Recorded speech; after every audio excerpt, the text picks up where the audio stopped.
Yeah, so again, as I was saying, I think times have changed a little bit.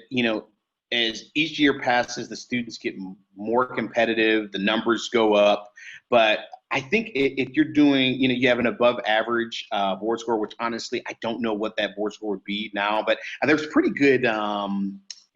There's pretty good information now out about what are some of the statistics about students matching in a specific specialties.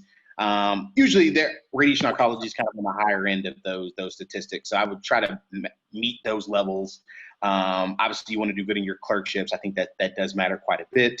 And then just show some interest in oncology. It doesn't necessarily have to be radiation specific, but you do want to show some interest in oncology research or the oncology world. So whether that be basic science or clinical, you do want to have a research component.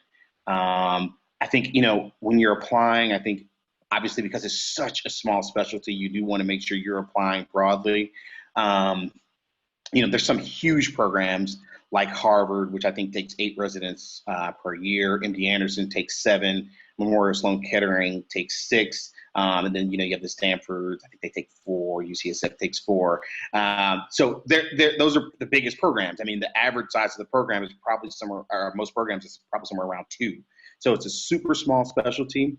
I think, one of the things that's kind of interesting about radiation, even though it has basically students who are usually on the higher end of the spectrum as far as statistics, some years aren't as competitive as others. And I think last year, or maybe the year before that, was a good example.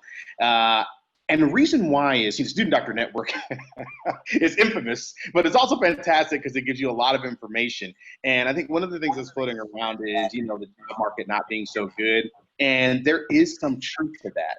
And, it was perceived that the job market was tough. There's a little bit of truth to that. So I think, the applicants wanting to go in the specialty kind of died down a little bit. But that always waxes and wanes with radiation oncology. It's not the first time it's happened. It probably won't be the last.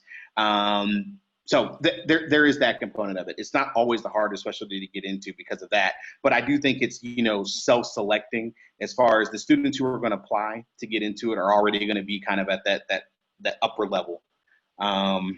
Yes. So, as far as advice, I do think it's one of the lifestyle specialties as far as the call schedules are really not demanding at all. And there are radiation oncology emergencies for certain.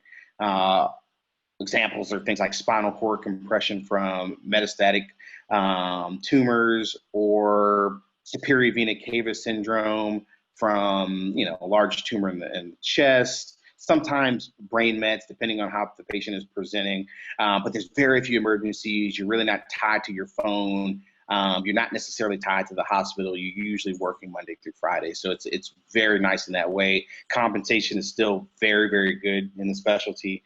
So it's a lot of things to like. There are very good research opportunities if academics is your thing, especially because there's so much time to devote to it. Always be careful with specialties who have a high clinical workload, high clinical burden. It's very difficult to get research done in those specialties because you just don't have the time. In radiation, I think you do have that time.